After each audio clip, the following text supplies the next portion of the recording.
Une mystification, ça veut dire une tromperie. Une tromperie grossière. Mystifier, c'est tromper de manière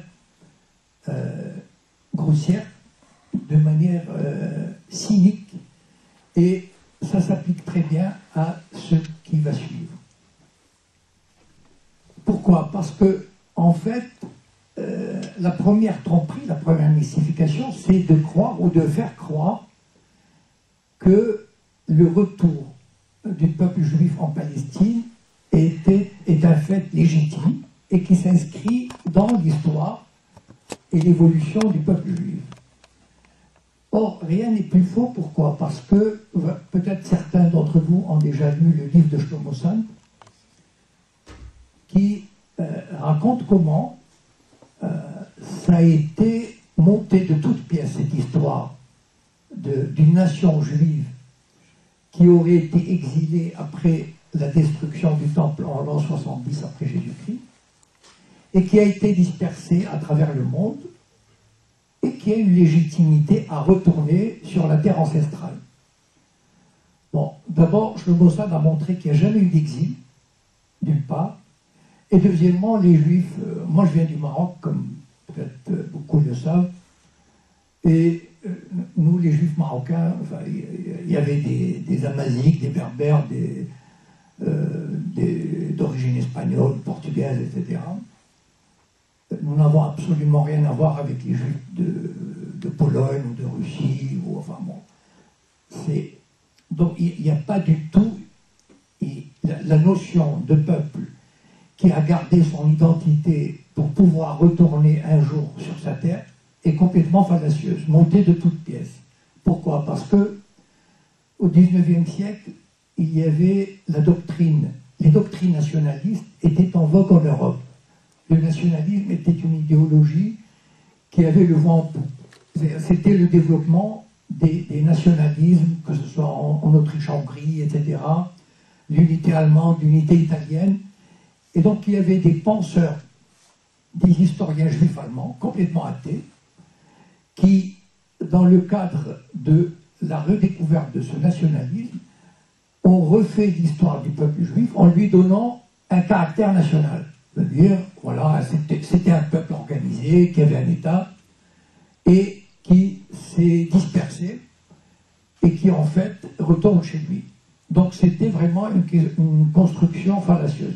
Et ça, c'est la première mystification, c'est-à-dire qu'on a fait croire au peuple juif d'abord, et parce que les sionistes étaient venus au Maroc, sont allés dans beaucoup de pays pour leur dire, voilà, il y a un renouveau national juif, venez nous rejoindre. Il faut vous dire aussi que cette doctrine sioniste, c'est-à-dire de retour à une terre, n'a jamais été populaire chez les juifs de la diaspora. C'est-à-dire qu'il y avait une sympathie, mais sans plus. Il n'y a jamais eu, disons, de vague d'immigration pour réaliser cet idéal. Et je peux parler du Maroc parce que peut-être certains d'entre vous ont vu ça dans une vidéo. En tout cas, bon, moi j'ai fait partie d'un mouvement sioniste quand j'étais adolescent, donc entre 16 et 20 ans à peu près, et j'ai vu comment ils travaillaient la population au corps pour les faire partir. Et ça n'a pas été facile, croyez-moi. Même si les gens vivaient assez mal, mais ils ne souhaitaient pas partir.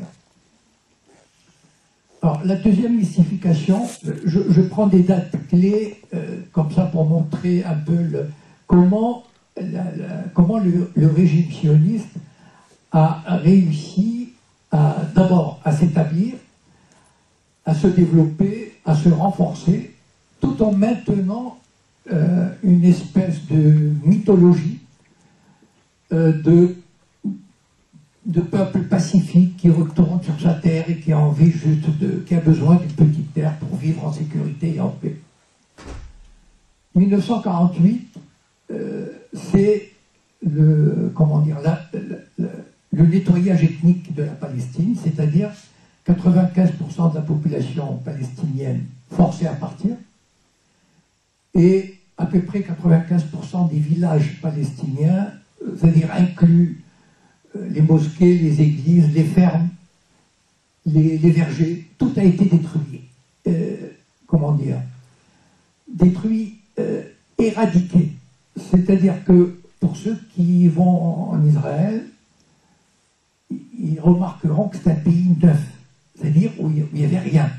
Ils ne voient pas de village palestinien, ils ne voient pas de reste, à part quelques villes palestiniennes arabes qui sont restées.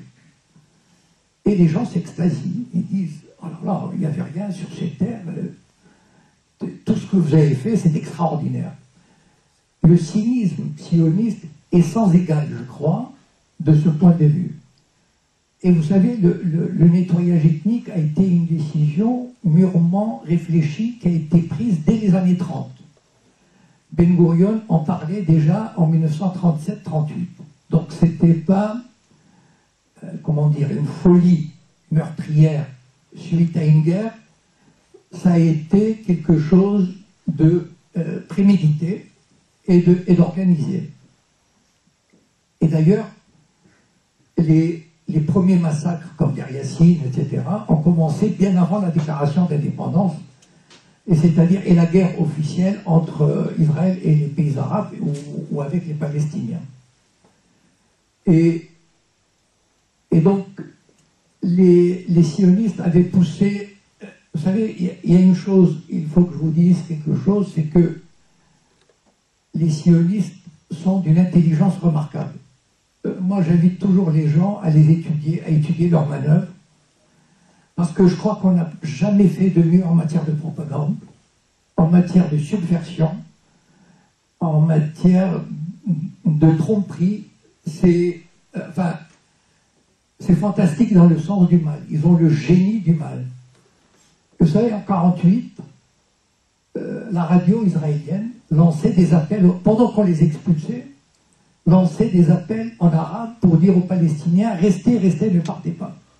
Bon, pendant qu'on les expulsait. Pourquoi? Parce qu'après, il y a eu toute une mythologie qui a été mise en œuvre pour dire « Mais nous, on a tout fait pour retenir les Palestiniens, et ce sont les pays arabes qui les ont forcés à partir, qui leur ont dit partez de vos fermes, etc. Vous allez revenir dans quelques jours lorsque nous aurons nettoyé la Palestine. » Bon. Et il y a eu un film, bon, peut-être certains d'entre vous l'ont vu, c'est Exodus. Je ne sais pas si vous l'avez vu. Exodus est un film de 1961 qui relate l'histoire du sionisme de 1948, enfin l'histoire de 1948, évidemment avec les rescapés, etc., avec Paul Newman. C'est un très beau film, mais c'est de la propagande pure. Et ce film a été projeté, ça a été d'abord un succès phénoménal, et il passe encore de temps en temps à la télévision. C'est dire que c'est un film qui a marqué une génération, au moins une génération entière, d'Occidentaux, d'Européens, d'Américains, etc.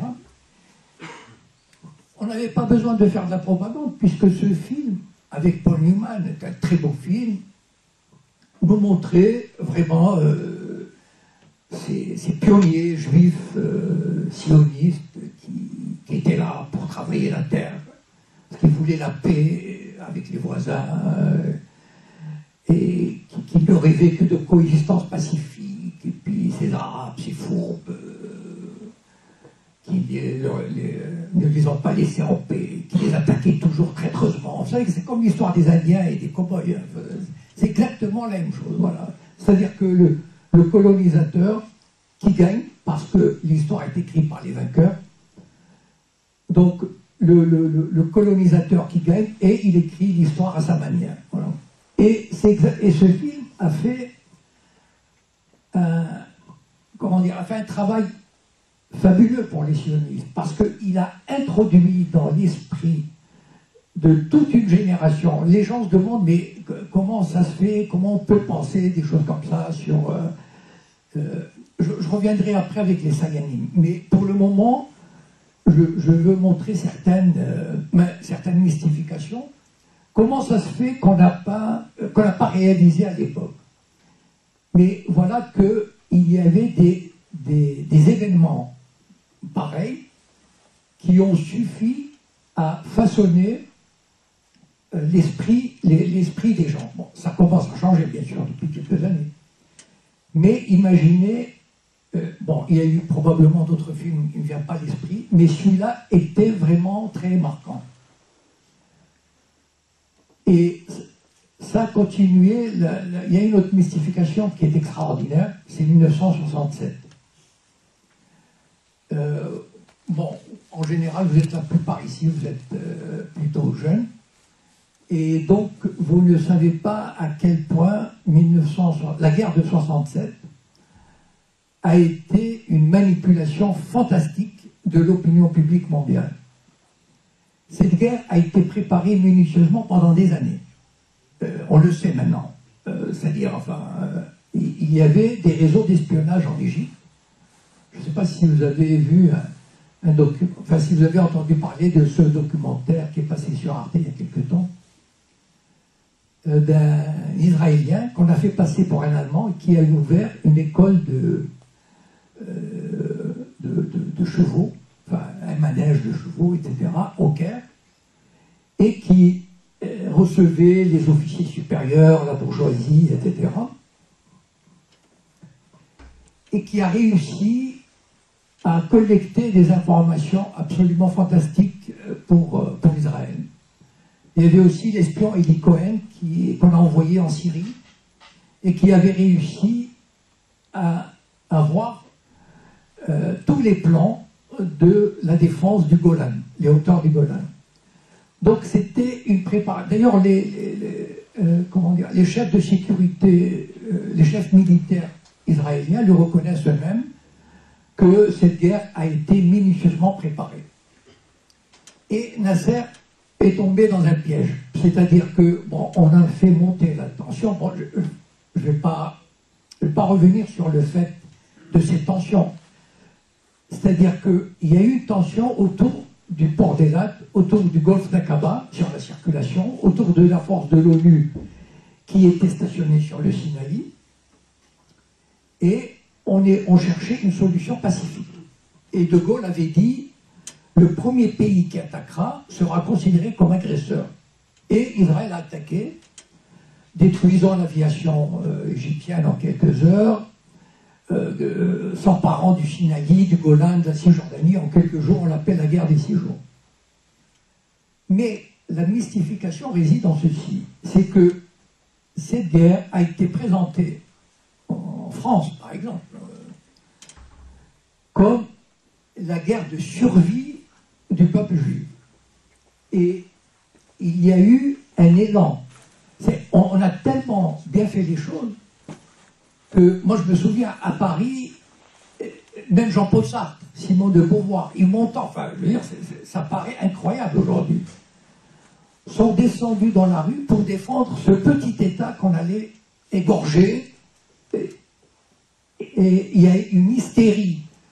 Serge Gainsbourg, enfin, vous imaginez Serge Gainsbourg chanter une chanson qui dit à peu près ceci: je veux me battre pour le sable d'Israël, mourir pour la terre d'Israël. Voilà.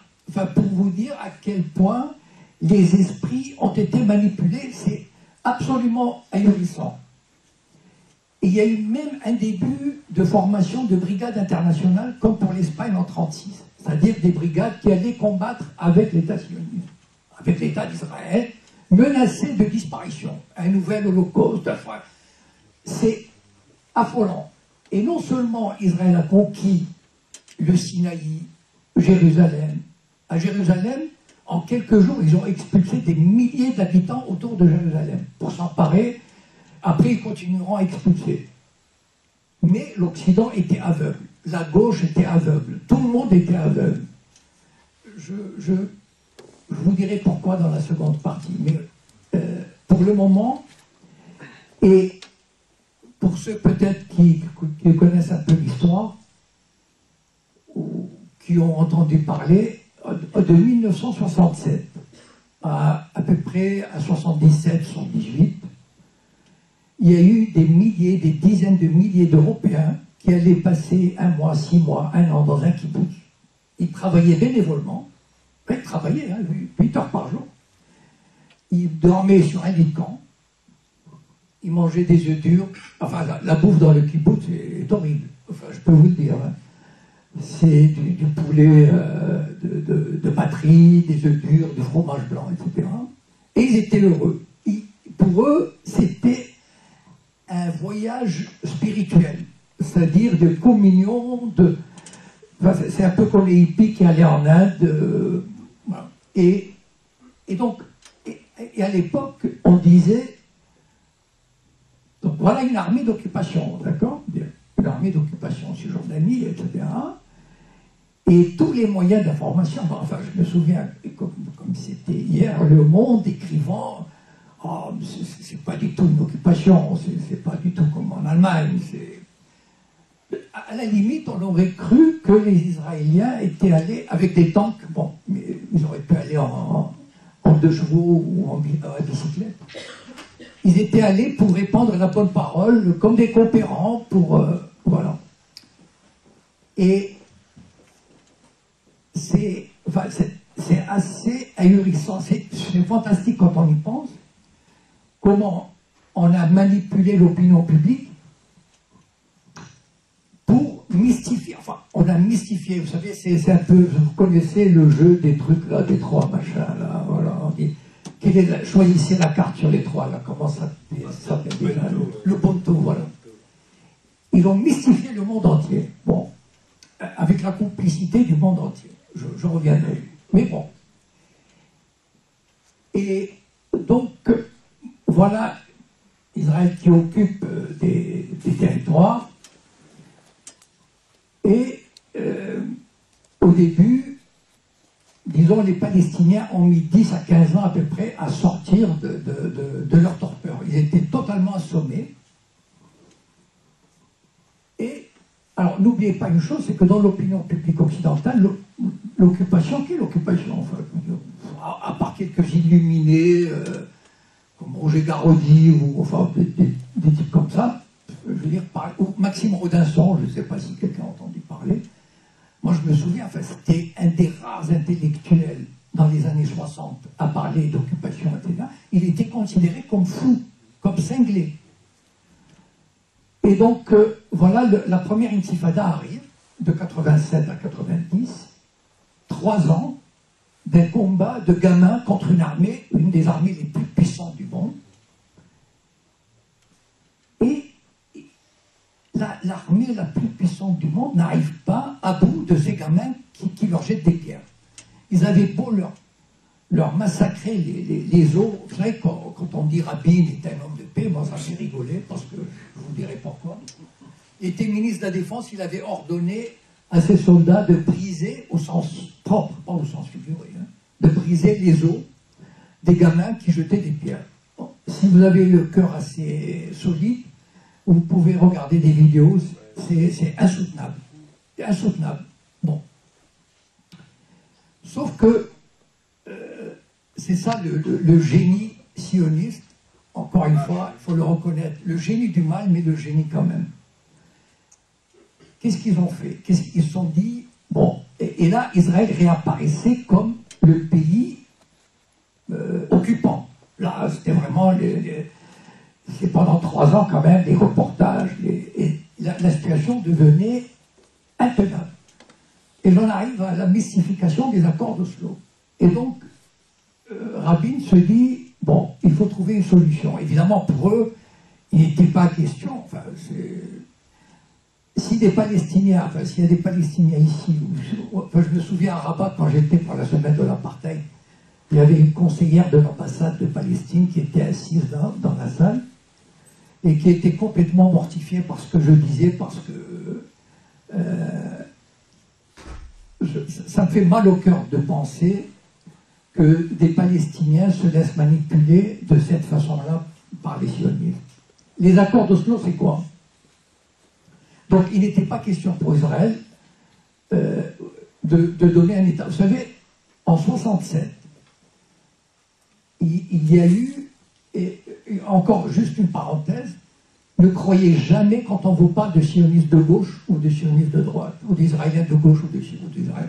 à part Shlomo Sand, à part Michel Warshawski, Gideon Levy, mais tous les autres sont vraiment des fils de machin. Bon. Donc, ce sont vraiment des sionistes, Amos Oz, David Grossman, etc. Ce sont des sionistes purs et durs. Seulement, les sionistes, ils savent, ils présentent la médaille des deux côtés. Ils leur disent, vous voulez... Ah non, ça c'est des réactionnaires, ça c'est pas bien. Non, non, non, non, c'est des conservateurs. Par contre, on a Tzipi Livni, on a Ehud Barak, etc. Et les gens se laissent prendre. Enfin bon, parce on veut bien se laisser prendre.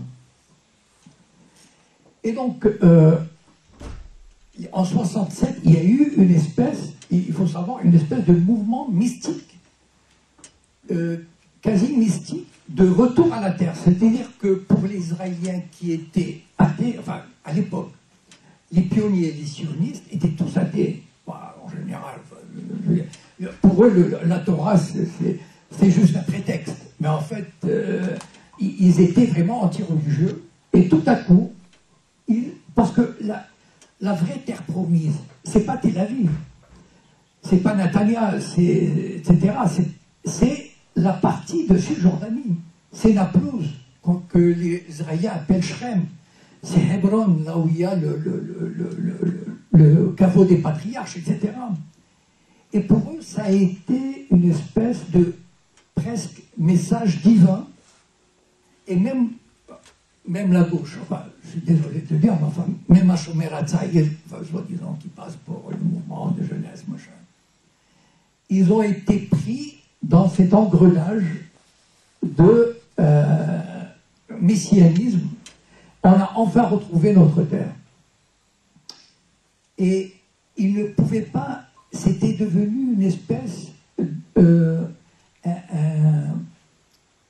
nouvel élan de sionisme vers cette terre promise. Aujourd'hui, les colons en Cisjordanie sont considérés comme des pionniers, comme des héros du sionisme. Il faut le savoir. Hein, c'est pas, moi qui suis d'assez près les médias sionistes, les colons sont considérés, peut-être en se pinçant un peu le nez, mais sont considérés comme des héros sionistes. Voilà. Et donc, Rabin il a dit moi je connais Yehuda Lankri qui était ambassadeur d'Israël en France. Son cousin était un copain à moi. Et donc Rabin avait dit à l'époque, en 92, il aurait pu négocier, s'il avait voulu vraiment négocier, il aurait pu négocier avec Marwan Marrouti, qui était sorti du rang. C'est-à-dire c'était un Palestinien de Cisjordanie et qui avait la légitimité nécessaire pour négocier.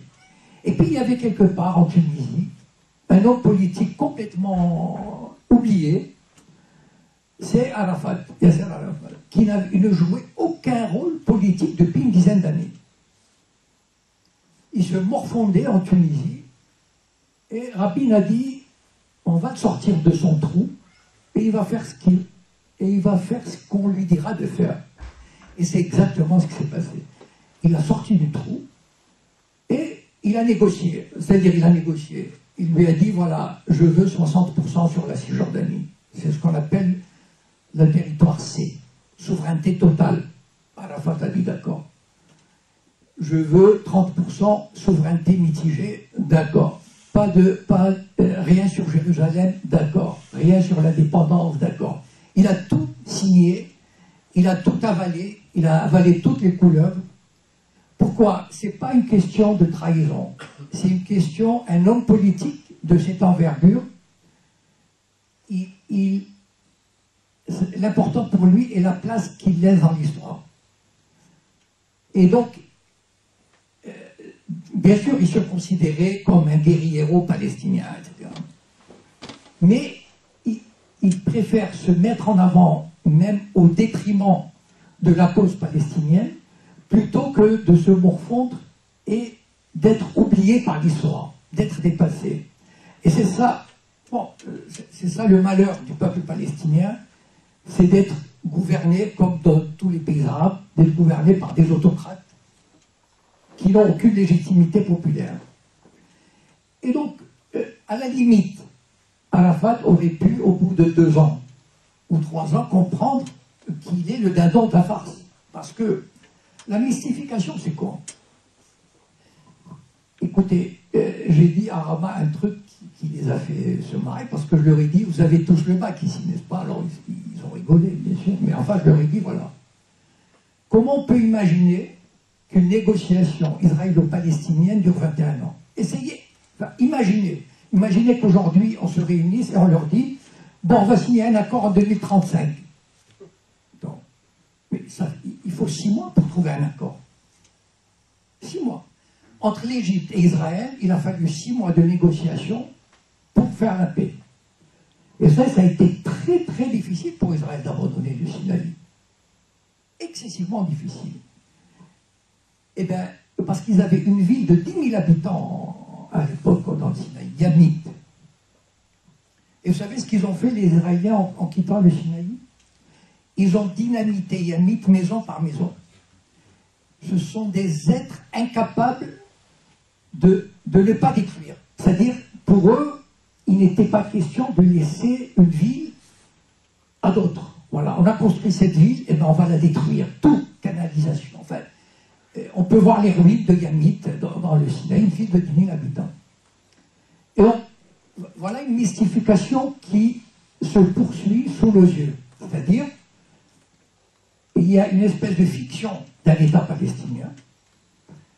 Il y a un État israélien, enfin Israël qui dispute. Il y a un président qui n'a aucun pouvoir. Le président palestinien, c'est une, comment dire, un caniche. Enfin, il n'a de président que le nom. Bien sûr, l'Europe lui donne 500 millions, les États-Unis lui donnent, je ne sais pas, 200 ou 300 millions. Il se verse des salaires mirobolants et il joue le jeu. Par exemple, il y a certainement une ambassade de Palestine au Luxembourg. À quoi il sert? Voilà, il y a peut-être 10 personnes, ils ont une visa de fonction, des Mercedes. Ils ne servent à rien. Pour moi, ils ne servent à rien.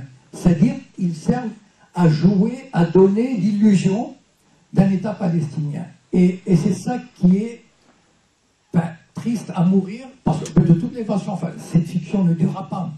Mais toujours est-il que cette mystification, grâce à l'Occident, grâce aux médias, etc., Obama reçoit, il a reçu il y a 3 jours Mahmoud Abbas, voilà, alors qu'il n'en a rien, la fiche de ce type, enfin, il ne pèse rien. Sauf que les forces palestiniennes qui sont formées par la CIA, c'est-à-dire par le Mossad, à quoi elles servent les forces palestiniennes? À aider l'armée israélienne à arrêter les militants du Hamas, les militants du djihad islamique, etc. Voilà. Mais ces mystifications, pour en arriver à mon deuxième point, ces mystifications n'ont été rendues possibles en grande partie que grâce aux Sayanim. Et donc j'en viens au livre que j'ai écrit, Le Printemps des Sayanim. C'est pourquoi j'ai écrit Le Printemps des Sayanim. Parce qu'en 2010, parce que depuis de nombreuses années, je suis la politique israélienne. Enfin, je connais assez bien Israël puisque j'ai été très souvent en tourisme, puisque toute ma famille est partie s'installer là-bas, parents, oncles, etc. Et que donc je connais assez bien l'état d'esprit, je connais un peu la langue. Et donc j'ai toujours suivi l'actualité juive en France et l'actualité israélienne. Et je me suis rendu compte d'une chose qui est assez extraordinaire. Israël est le seul pays au monde, ça n'existe pas et ça n'existera plus jamais, qui dispose de dizaines de milliers d'espions à travers le monde, qui travaillent pour lui gratuitement, et avec une dévotion extraordinaire. Ça ne peut pas exister dans le monde un truc pareil. Ça, c'est impossible. Dans les années 50, le chef du Mossad, Meir Amit, il a eu ce trait de génie, il a dit, mais il y a des juifs en France, partout dans le monde, et bien on va leur demander de travailler pour nous. C'est-à-dire, et ça s'appelle des Sayanim, c'est-à-dire des gens qui aident des informateurs. Bon, il y en a à peu près 50 000 dans le monde. il y a 2 livres, si vous avez l'occasion de les lire. Il y a un livre de Victor Ostrovsky, qui était un agent du Mossad, et qui a quitté le Mossad pour se réfugier au Canada. Et le Mossad a essayé vainement, par tous les moyens, de l'empêcher de publier son livre. Il raconte par exemple, enfin bon, je viendrai après là-dessus. Et il y a le livre de Gordon Thomas, Histoire secrète du Mossad, qui parle beaucoup des Sayanides. Bon. Et donc, voilà un pays qui dispose de dizaines de milliers de... Comment il les recrute? C'est très facile. Les Juifs sont organisés en institutions, en associations, et il existe une franc-maçonnerie juive internationale qu'on appelle le Bnei Brit. Ça veut dire en hébreu les fils de l'Alliance. Et qui est constitué à peu près de 500 000 membres à travers le monde. Et je vous assure que c'est pas le petit employé, machin, ou l'ouvrier qui est là-bas. C'est à partir de classe moyenne jusqu'au sommet des pays. Donc imaginez un moment comme ça, imaginez à New York les plus grands banquiers, les plus grands patrons des institutions financières, etc., qui travaillent pour le Mossad. Voilà. C'est-à-dire qu'ils deviennent agents du Mossad parce qu'ils font partie du Bnei Brit. Et quand le Mossad va les voir, il leur dit voilà, on a besoin de vous, vous savez, Israël est en difficulté, machin, il faut aider, enfin bon, vous connaissez, enfin bon, le discours est bien rodé, donc les gens se disent oui, bien sûr, bien sûr. Et pareil, imaginez à Los Angeles, dans toute l'industrie du cinéma, dans toute l'industrie de la télévision, il y a des milliers de Sayanides qui sont dans toutes les commandes. Bien. Maintenant, je vais vous donner un exemple comment travaillent les Sayanides. Ils travaillent de 2 manières. Soit de manière ponctuelle. Par exemple, lorsque l'Irak a signé ça c'est Victor Ostrovsky qui raconte cette anecdote. Lorsque l'Irak a signé un accord pour la construction d'une centrale nucléaire avec la France, que Israël a détruite d'ailleurs en 1978, alors qu'elle était totalement pacifique. Mais ça c'est une autre histoire. Et donc l'Irak a envoyé des dizaines de scientifiques du nucléaire se former à Saclay. Le Mossad le savait et il se disait mais moi j'aimerais bien mettre la main sur les dossiers. Imaginez le KGB vouloir mettre la main sur les dossiers de ces gens-là. Bon, il faudrait, je sais pas moi, des semaines, des mois pour comment s'introduire, etc. Le Mossad, c'est formidable. Il a un Sayan là-bas. Il a des Sayanides partout. Dans toutes les universités, dans tous les médias, dans toutes les banques, dans tous les grands hôtels, partout. Donc il appelle le Sayan, il lui dit apporte-nous les dossiers. Donc il leur apporte, ils font des photocopies, ils les ramènent, et après ils peuvent étudier, et comme ça, ils ont réussi à retourner l'un des agents. Ou alors, ils travaillent de façon, les Sayanides peuvent travailler de façon, je dirais, groupée. C'est-à-dire, ils reçoivent une instruction précise parce qu'ils sont suivis par le Mossad, les Sayanides, dans un département qui s'appelle la guerre de propagande. Ils reçoivent une instruction, par exemple, comment s'appelle déjà le soldat israélien qui a été kidnappé dans leur masse? Voilà, il est tombé dans le piège. Même à Rabat, il connaît son nom. Imaginez pourquoi il connaît son nom. Pourquoi? Parce que moi, j'ai vécu cette période-là.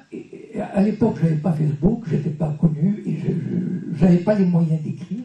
Mais j'ai vécu cette époque-là, et je me disais, c'est fabuleux cette histoire. L'ordre a été donné à tous les médias là où il y a des Sayanides. On peut citer des noms, Patrick Cohen sur TF1, ou France Inter. À l'époque, il n'était peut-être pas mort, en tout cas, bon, Finkielkraut, etc., etc. Alexandre Adler, enfin, bon, imaginez, en France, au Luxembourg, aux États-Unis, partout, pendant des jours et des jours, ils ont dit Gilad Shalit, Gilad Shalit, Gilad Shalit, Gilad Shalit. Et je suis sûr, j'ai fait l'expérience au Maroc, ils connaissaient le nom. Le nom leur est rentré de force en crâne. Ça veut dire que toute la population mondiale savait qu'il y avait un otage israélien. C'est quelque part, alors que la même semaine, Israël a enlevé 45 députés du Hamas. 45 des hommes politiques du Hamas, des députés, des ministres. Et ils les ont... C'était des prises d'otages, comme faisaient les Allemands en France. C'est-à-dire, la résistance faisait un coup, très bien, on prend des otages. Et ils les ont gardés 2, 3 ans, 4 ans, sans procès, sans avocat, sans rien. Personne ne connaît le nom de l'un de ces 45. Est-ce que vous connaissez le nom des otages français d'il y a 3 ou 4 ans? Est-ce que vous connaissez le nom des otages américains qui étaient détenus? Personne. Sauf celui-là. Pourquoi? Parce qu'il a été matraqué. Voilà le travail des Sayanim quand il est groupé. Par exemple, un autre exemple que j'ai vécu de manière presque en suivant ça de minute en minute. Lorsque le Hamas a gagné les élections, démocratiquement, vous savez, l'Europe, l'Occident aime beaucoup les élections démocratiques, sauf quand le résultat ne l'arrange pas. Voilà. Et donc le résultat ne l'arrangeait pas. Il espérait que l'autorité palestinienne soit renforcée. Malheureusement, c'était le Hamas. Et là, qu'est-ce qui s'est passé? Enfin, je me souviens, c'est extraordinaire. Ils n'ont pas dit bon, on va voir ce que le Hamas a dans le ventre. Peut-être qu'il veut négocier. Enfin, à quelles conditions? Non, pas du tout. Pourquoi? Parce que les Sayanim ont reçu des instructions pour dire le Hamas est une organisation terroriste, il ne faut pas négocier avec lui. Et je vous assure qu'en 24 heures, même si des hommes politiques avaient voulu le faire, ils n'osaient plus dire quoi que ce soit parce que c'était devenu une idée tellement ancrée qu'il était impossible d'aller à l'encontre. Bon, voilà le travail des Sayanim. Bon, le travail des Sayanim, c'est par exemple, vous avez un cinéaste, bon, je peux parler des données, par exemple, qui a essayé de faire un film sur l'esclavage. Bon, vous savez qu'en France, si on veut faire un film, il faut passer par le Conseil national du cinéma, qui donne à peu près 90% d'avance sur recette. Pratiquement tous les films, aucun film ne peut se faire sans cette avance sur recette. À l'époque, qui était le directeur du Centre national de cinéma? Bernard-Henri Lévy. Bon. Alors, imaginez... Alors, bon, d'abord, on se demande, qu'est-ce qu'il fout là, celui-là, au Centre national du cinéma? Mais voilà le travail, voilà le travail. Les Sayanim sont là, ils occupent tous les postes clés, tous les postes névralgiques. On a l'impression, on se dit, par exemple, quand on est en France, on se dit, c'est pas possible, enfin, je veux dire, cette puissance, mais d'où elle vient? On a l'impression que le CRIF appelle tous les matins tout le monde. Non, c'est pas vrai. Les Sayanim font le boulot. Les Sayanim ont été placés partout, dans tous les organes médiatiques, surtout les médias, et ils donnent le là. Ils recrutent les gens qu'il faut. Et si on recrute un arabe ou un noir, il faut qu'il soit conforme. Voilà. C'est-à-dire, il ne va pas venir faire... Vous savez, il y a eu deux rédacteurs en chef de RFI qui ont été limogés au début des années 2000. Alors voilà, on n'hésite pas à limoger. Et donc, voilà pourquoi on se demande, par exemple, il y a quelques jours, il y a un navire de pêche à Gaza qui a été bombardé. Personne n'en a parlé. Bon. Pourquoi? Parce que, je peux vous donner, par exemple, un autre exemple sur Canal+. Il y a eu l'effet papillon à consacrer un reportage sur le mont du Temple. Bon. Il dit, les Juifs l'appellent le mont du Temple et les Palestiniens l'appellent Haram Sharif. Bon. Et bien pendant 12 minutes, je vous assure, à aucun moment, il n'y a eu le mot d'occupation, d'annexion, de dominant-dominé, rien. Rien. C'est comme si Pierre et Mohamed se disputent un bout de jardin. Voilà. On ne sait pas pourquoi, on ne sait pas à quand remonte la dispute. Voilà, on ne sait pas. Voilà. C'est extraordinaire, c'est-à-dire que même même si le type qui a fait le reportage n'est pas un Sayan, mais il a intégré comment dire, la ligne tracée par les Sayanim. C'est-à-dire que les Sayanim ont réussi à mettre des lignes rouges que même des gens de bonne foi n'arrivent pas à transgresser.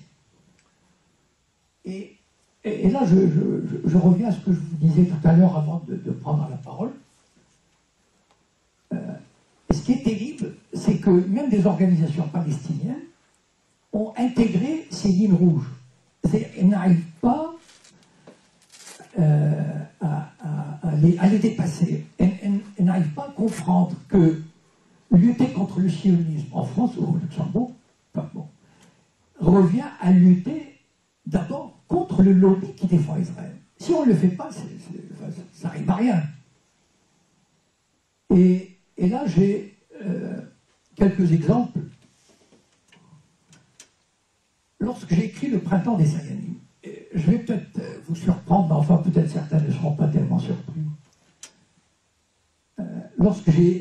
Avant de publier Le Printemps des Sayanim, moi j'ai faisais partie, pendant 2 ans, j'ai fait partie de l'UJFP, l'Union des Juifs pour la Paix. Bon, comme j'ai été menacé d'exclusion, j'ai préféré partir de moi-même parce que j'avais une bonne opinion de Gilad Atzmon et l'UJFP n'avait pas une bonne opinion, donc voilà.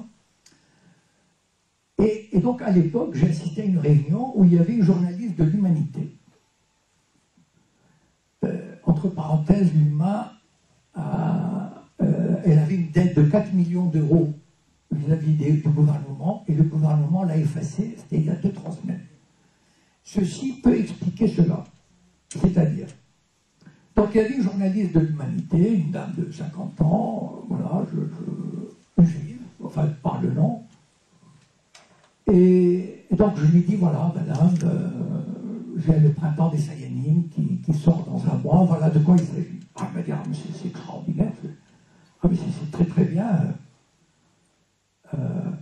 Faites-moi envoyer le livre. Ah, d'accord. Bon. Elle me laisse sa carte. Ah, j'ai oublié de la prendre. Enfin, vous pouvez me faire confiance. Elle me laisse sa carte.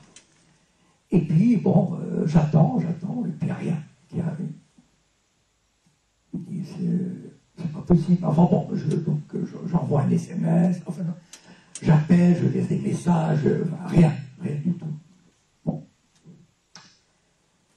Et ça m'intriguait, mais je ne comprenais pas encore pourquoi. Moi, je n'arrivais pas à comprendre. Moi, j'étais encore un peu naïf sur certains organismes de gauche ou certaines organisations palestiniennes. Comme la FPS, par exemple, l'Association France-Palestine Solidarité.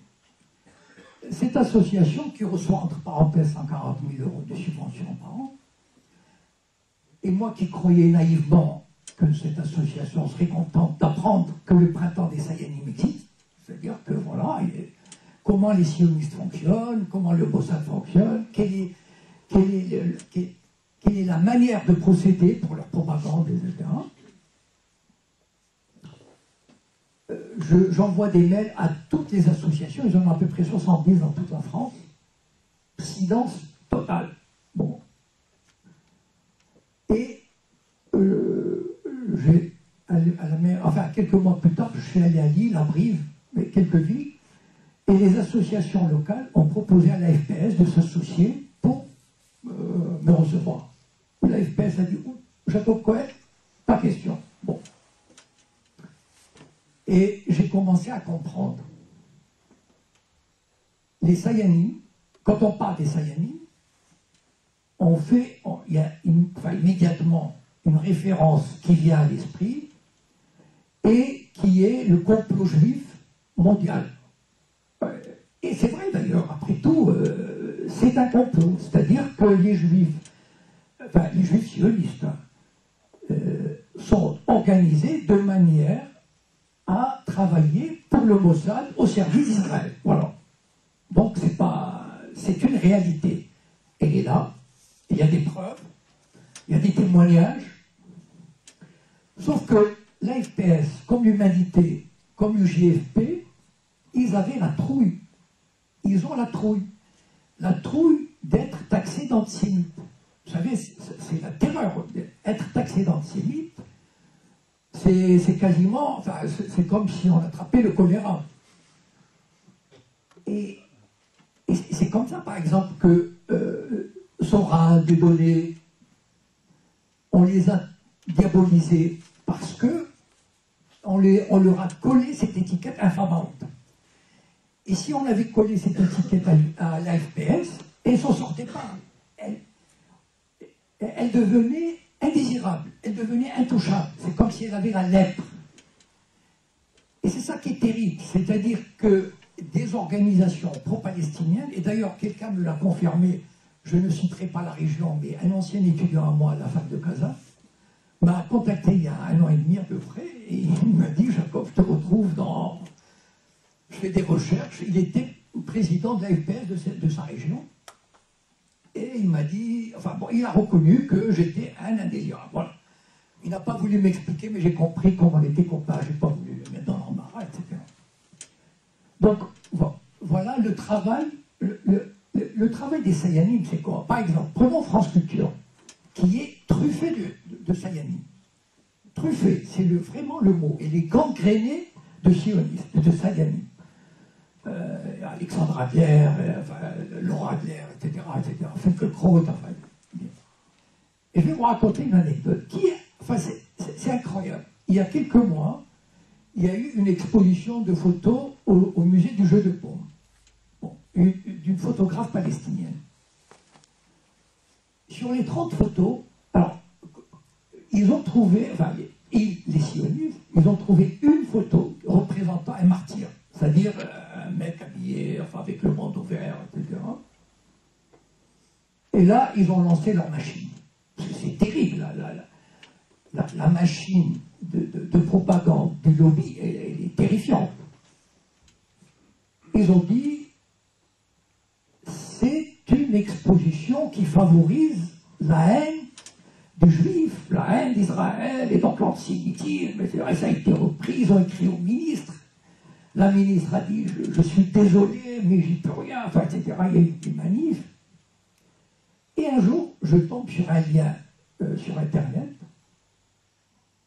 France Culture a trouvé le moyen de recevoir le responsable des sites de lutte contre l'antisémitisme du CRIF. C'est sur le site du CRIF d'ailleurs, je crois que je l'ai vu, parce que, évidemment, je reçois la newsletter du CRIF parce que c'est très important de lire leur propagande, de voir comment ça marche.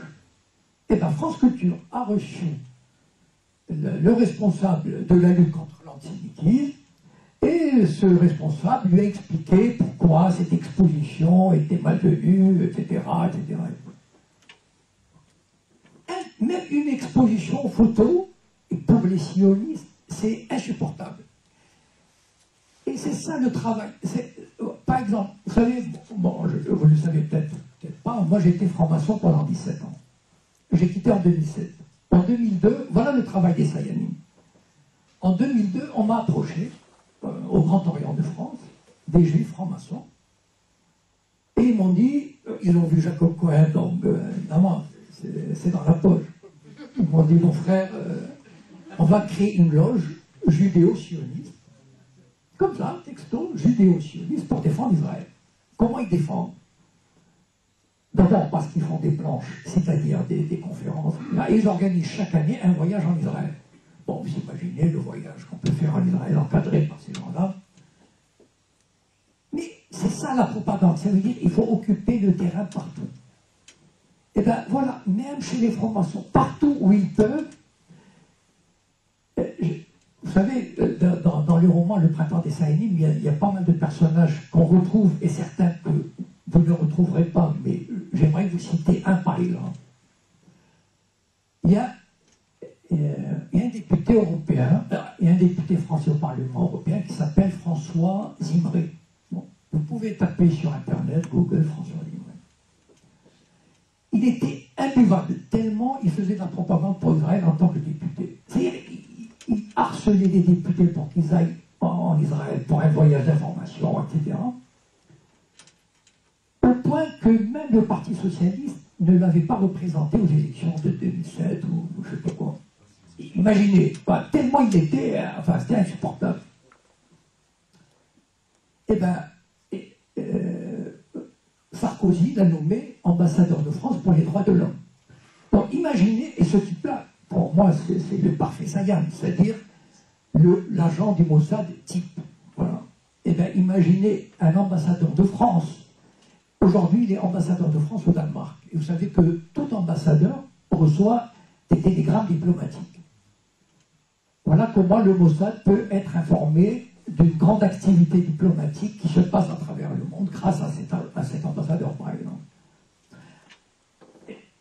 Juste, voilà, imaginez 50 000 Sayanim à travers le monde. Et moi j'ai écrit ce roman parce que, sous forme de roman, parce qu'on ne peut pas, je veux dire, c'est difficile de dire, voilà, tel est Sayan, etc. Mais j'ai voulu montrer comment on devient Sayan. Dans quel cadre on peut travailler comme Sayan, etc. Par exemple, ils ont organisé un match de football il y a quelques années au Parc des Princes, entre jeunes juifs, jeunes israéliens et jeunes palestiniens. Ça, c'est les Israéliens adorent ça, les sionistes. Ils adorent tout ce qu'on fait pour le rapprochement. Vous savez, il y a une étudiante qui m'a posé la question à Rabat il y a un mois. Elle a dit, mais enfin, monsieur, c'est important que les peuples se rapprochent, se rencontrent, se connaissent. Alors je lui ai dit, écoutez, imaginez la France pendant la guerre d'Algérie. Voilà. Imaginez la guerre d'Algérie avec tout ce qu'elle comporte, etc. Et les Algériens demandent leur indépendance. Et les Français leur disent, mais on va d'abord se rencontrer, on va prendre du thé à la menthe, on va se connaître pendant 1 an, 10 ans, 20 ans, il faut se rapprocher. Et pendant ce temps-là, on vous occupe, on vous harcèle, voilà, vous êtes dominés. C'est ça en fait. C'est ça Parce qu'au Maroc, le grand problème actuellement, c'est la normalisation des rapports avec Israël. Enfin bon, ça c'est une autre histoire. Et donc ce match de football, qui a eu lieu il y a quelques années, ça fait partie de la propagande israélienne. Enfin, voilà, c'est-à-dire on fait des choses pour la paix. Et donc j'ai essayé de montrer, parce qu'à l'époque je suivais comment on organisait ce match de football. C'est-à-dire comme les Sayanim de la télévision, les Sayanim qui sont au Parc des Princes à l'époque, le président du PSG c'était un juif, un couturier juif. Donc comment les subventions, comment on les demandait, etc. Bon, moi j'aimerais que, quand il y a par exemple comme il y a eu il n'y a pas longtemps du harcèlement contre Alain Soral, montrer comment les sionistes travaillent, c'est-à-dire le travail des Sayanim, le travail en profondeur.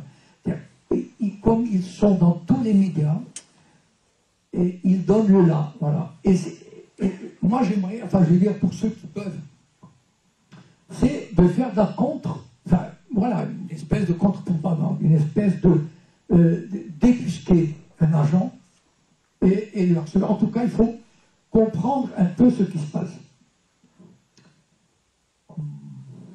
Bon, je crois que... Oui, je voulais juste dire... vous savez, quand on voit un peu ce qui se passe à Gaza, ça brise le cœur quand on voit la situation. C'est-à-dire ils ont de l'électricité quelques heures par jour. Ils ne peuvent pas aller pêcher au-delà de 4-5 km. Il y a quelques jours, un bateau de pêche a été détruit. Enfin, est-ce que moi, ça m'horripile de voir dans les médias tout ce qu'on fait pour les Pussy Riot, par exemple. C'est infernal. Les Pussy Riot de Canal+ les a fait venir de Moscou. Ils ont envoyé une équipe à Moscou pour les filmer. Tout ça parce que 3 nanas ont dansé dans une cathédrale. Alors qu'il y a un peuple de 1,5 million d'habitants qui vit sous les bombes, qui vit en étant privé d'eau, d'électricité, de ciment, enfin de tout. Et les médias ne bougent pas. Et ça, c'est vraiment dramatique. Voilà, on a vraiment on a du boulot. On a un ennemi en face qui est très fort, très bien organisé, très uni.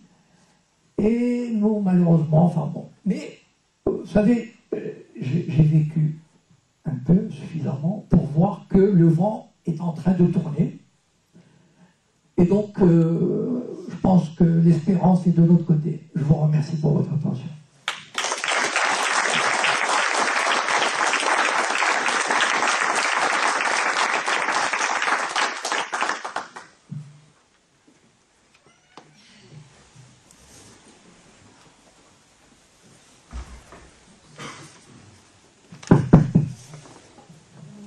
Merci pour l'intervention. J'espère que vous avez apprécié. Je suppose, justement, vous avez plein de remarques, de questions, de commentaires à faire. Donc, on va vous laisser vous exprimer, peut-être, et échanger avec M.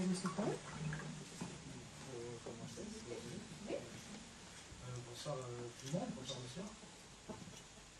Juste une question au niveau des pays arabes, parce que nous on est loin, on est en Europe, on a, comme vous avez dit, tous les médias qui nous roulent dans la farine, mais dans les pays arabes, ils sont vraiment voisins. Comment eux, est-ce qu'ils gèrent la situation? Parce que nous, je le vois, on peut faire des dons, on peut lire des livres, on peut regarder des vidéos, mais plus que ça, c'est difficile. On ne peut pas aller en Israël pour manifester, aller dans un bateau et se faire tuer, peut-être pas. Mais les pays arabes, ils ont quand même maintenant des moyens, voilà exactement, ils ont des moyens de faire quelque chose. Et on dirait qu'ils laissent faire, ou en tout cas c'est l'impression qu'on a à travers les médias, ou bien j'en ai discuté aussi avec autour de moi, et apparemment, il y a une position des pays arabes qui disent que les juifs ont le droit d'être sur cette terre. C'est comme un arabe qui vient en France habiter. Ils ont tout à fait le droit d'y être. C'est ça Qu'est-ce qu'on fait? On répond question par question ou on réunit les questions? Je ne sais pas. En tout cas, je vais commencer à répondre à cette question, puis après on verra. Les pays arabes ont été réduits au silence. Voilà. C'est-à-dire que dans les années 50 et 60, et Israël a joué un grand rôle dans ce désastre de la nation arabe. Dans les années 50 et 60, il y avait une grande aspiration à l'unité, à la démocratie, au parlementarisme, à la laïcité dans les pays arabes, qui malheureusement a été annihilée, détruite de diverses manières. Au Maroc, par exemple, la France a favorisé Hassan II. Et Hassan II a écrasé toute forme de syndicalisme, de socialisme, etc. Nasser a été réduit au silence par la guerre de 67, la Syrie également. Donc petit à petit, Israël a réussi à briser toute forme de résistance. C'est-à-dire qu'aujourd'hui, toutes les nations arabes, toutes, je dis bien toutes, à des degrés divers, même l'Algérie, même la Syrie, sont soumis, c'est-à-dire, ils ne passent pas des lignes rouges. Voilà. Par exemple, aucun pays arabe n'a ouvert une ambassade à Ramallah, par exemple. Ça, c'est interdit. Voilà. Aucun pays arabe n'a acheté des terres à Jérusalem-Est pour les Palestiniens. Ça, c'est une ligne rouge. C'est interdit. Voilà. Pourquoi les pays arabes se comportent comme ça? C'est-à-dire que les peuples arabes, ils sont à 99% mobilisés pour la Palestine. Mais les régimes arabes, ils ont ceci de particulier. Je vous invite à aller sur mon blog, j'ai écrit un article qui s'appelle Bachar el-Assad aurait pu devenir le Salahdin de l'ère moderne. Voilà. Donc, vous tapez Jacob Cohen, le blog des manipulations. C'est un article qui explique un peu l'esprit arabe actuel. Et d'ailleurs, vous remarquerez une chose, c'est que les pays arabes sont dirigés par des castes illégitimes. Ça veut dire qu'ils n'ont pas la légitimité populaire. Et donc, ces régimes arabes ont des biens, ont des intérêts à l'étranger. Et l'Occident leur dit, voilà, vous voulez garder vos biens, sinon vous les confisquez. On dira que vous êtes des dictateurs. Vous savez, l'Amérique peut tout faire. Hein. Enfin, ils ont détruit l'Irak pour rien, donc ils peuvent dire à n'importe quel roitelet ou militaire arabe, les biens que tu as en France, en Suisse, etc., on te les enlève pour dictature. C'est tout. Et donc, tu veux garder tes privilèges, il y a des lignes rouges que tu ne dois pas franchir par rapport à Israël. Voilà. Et d'ailleurs, dès qu'il y a eu le printemps arabe, ça veut dire de véritables élections dans deux pays, l'Égypte et la Tunisie. C'est-à-dire des gouvernements élus et qui avaient une légitimité populaire. Les premières mesures qu'ils ont adoptées, les premières, ont été contre Israël. Parce que qu'ils avaient le soutien populaire et parce qu'ils voulaient l'exprimer, ce soutien. Les autres dirigeants, ils ont la trouille. C'est tout. Enfin, donc, ils baissent comment dire, oh, bon, puis vulgairement, ils baissent le pantalon. Je vais vous raconter une anecdote. Ils sont terrorisés à l'idée que l'Amérique peut s'énerver, ou Israël peut s'énerver. Ils sont terrorisés. J'ai une anecdote qui montre cet état d'esprit de soumission et de lâcheté, c'est terrifiant. À Paris, il y a un festival du cinéma palestinien qui se déroule une fois tous les 2 ans. Le directeur est allé voir le représentant de la Ligue arabe. Bon. Le représentant de la Ligue arabe, quand même, 22 pays, hein, dont certains ont des centaines de milliards. Il leur dit, voilà, semaine du film palestinien, on doit faire venir, machin, etc. Bon. On s'aplatit devant lui pour une aumône. Combien il lui a donné? 2000 €. C'est même pas la moitié d'un sac Vuitton, comme je dis, moi. Quand les princesses arabes viennent, elles achètent 100 sacs Vuitton. Même pas la moitié d'un sac Vuitton. Mais il faut savoir pourquoi. Parce que c'est pas... Même s'il avait voulu donner 1 million, il avait peur. Il a intégré cette peur d'être considéré comme un terroriste. Comment tu donnes 1 million, mais tu fomentes la haine contre Israël, etc. Donc, les Arabes sont tétanisés. Les dirigeants arabes, les castes arabes, sont tétanisés devant la puissance israélienne. C'est terrible de voir cette nation qui, à l'orée des années 50 et 60, a suscité de grandes espérances, être dans un tel état de soumission et de décrépitude. C'est terrible. Voilà.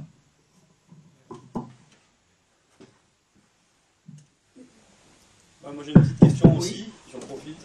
On a fait beaucoup de constats. Moi ma question ce serait plutôt quelle solution préconiser. Je vous laisse la parole sur ce sujet-là. Écoutez, faites comment là. Non mais aujourd'hui on a la chance. Vous savez, je vais vous dire. Moi pendant 10 ans je ne savais pas quoi faire. Pendant 10-15 ans, j'avais les mêmes idées, je ne savais pas quoi faire. Pourquoi? Parce qu'à l'époque je n'avais pas Facebook. Il n'y avait pas de réseaux sociaux, il n'y avait pas YouTube. Aujourd'hui, on peut être 2, 3. On forme une équipe, on développe l'information. Donc on a des moyens extraordinaires.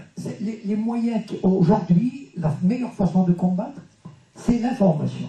Par exemple, voilà, ce qui se passe à Gaza, le bateau de pêche, l'électricité, etc. Toutes sortes d'informations. Par exemple, sur l'expo photo de Paris. Toute information, on ne peut pas être exhaustif. Mais on peut même seul, on peut créer une page, par exemple. Aujourd'hui, on a des possibilités extraordinaires que moi je n'avais pas il y a 5-10 ans, voilà, 15 ans. Et donc aujourd'hui, on peut vraiment être seul, ou à 2, ou à 3, créer un collectif, par exemple. Et donc il faut savoir que tout ça fait boule de neige. Parce que, vous savez, moi j'ai commencé il y a 3 ans Facebook, j'étais totalement inconnu, voilà, aujourd'hui, donc il faut, tout travail est important, enfin, toute forme d'information, toute réunion, voilà ce qu'il faut faire. Voilà. C'est-à-dire qu'il faut être mobilisé, même si on ne peut pas se mobiliser 24/24, mais une page, on peut la faire vivre.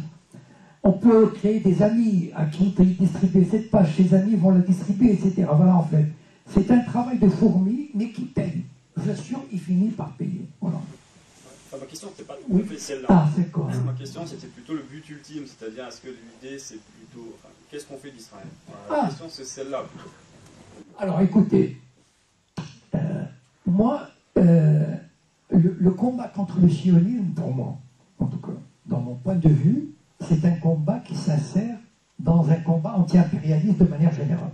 Voilà. C'est-à-dire que pour moi, le sionisme est une branche de l'impérialisme américain, ou enfin en tout cas actuel. Voilà. C'est-à-dire que c'est un moyen de domination et du monde arabe et d'influence en Europe. Donc, si on a une fibre anti-impérialiste, ou pro-palestinienne, ou pro-arabe, ou pro-tiers-monde, on peut mener ce combat. Voilà. Et donc, ce combat, c'est quoi? Le combat contre le sionisme, contre l'impérialisme, il faut amener à la délégitimation d'Israël. On ne peut pas combattre Israël les armes à la main, c'est illusoire. Par contre, on peut le délégitimer et ce travail a déjà commencé et il est en bonne voie. C'est-à-dire montrer tout ce que ce pays fait. Pas tout, mais en tout cas en partie. Voilà. Et donc, contribuer chacun avec ses moyens, même limités, contribuer à ce combat. Voilà. Et donc, je ne sais pas pour vous, par exemple, moi je vous ai dit quel est le sens de mon combat. C'est au-delà de la Palestine, bien sûr. Pour moi, la Palestine est le centre du combat. Et donc, pour moi, moi je ne crois pas à la pérennité d'un État d'Israël. Voilà. Un État d'Israël est historiquement condamné. C'est pas un vœu pieux. C'est pas parce que je le souhaite, mais c'est parce que c'est un corps étranger qui s'est inséré dans une région qui le vomit. Voilà. Aujourd'hui, il est fort, il est soutenu, mais si on voit la tendance historique, il est condamné à terme. À terme, c'est-à-dire dans 50 ans, 100 ans. Pas... Vous savez, la question, c'est pas en histoire, 10 ans, c'est rien du tout. C'est en histoire de décennies. Voilà. Et donc, et moi qui ai connu la toute-puissance sioniste, la toute-puissance israélienne, il y a 30 ans, Israël n'avait même pas besoin de faire de la propagande. Mais il était adulé. Aujourd'hui, il est attaqué. Il y a un mouvement BDS et le boycott commence à porter ses fruits. Donc, il faut continuer ce combat. Enfin, il faut. C'est-à-dire, ça dépend de la fibre que vous avez. Enfin, voilà. C'est à vous de centrer vos centres d'intérêt, votre combat en fonction de votre centre d'intérêt. Mais il est certain que tout ce qui peut... Moi, je compare Israël à une forteresse qu'on peut pas attaquer de front, mais comme un château de sable qu'on peut grignoter de tous côtés. Voilà. Et chacun grignote à sa manière et selon ses moyens.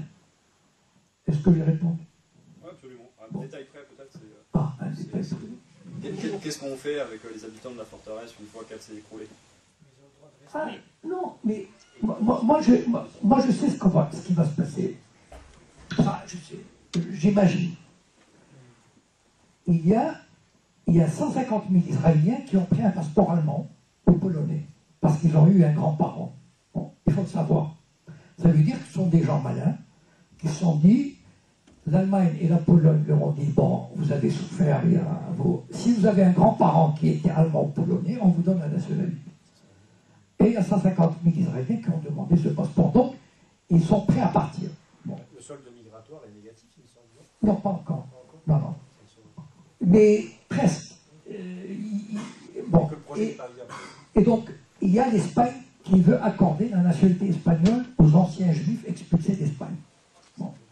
Et vous savez que Netanyahou a dit, oh là là, mais c'est pas bien tout ça. Pourquoi? Parce qu'il a peur que des juifs d'origine espagnole, parce qu'ils s'appellent Amselem, ou s'appellent Verdugo, etc., demandent un passeport espagnol.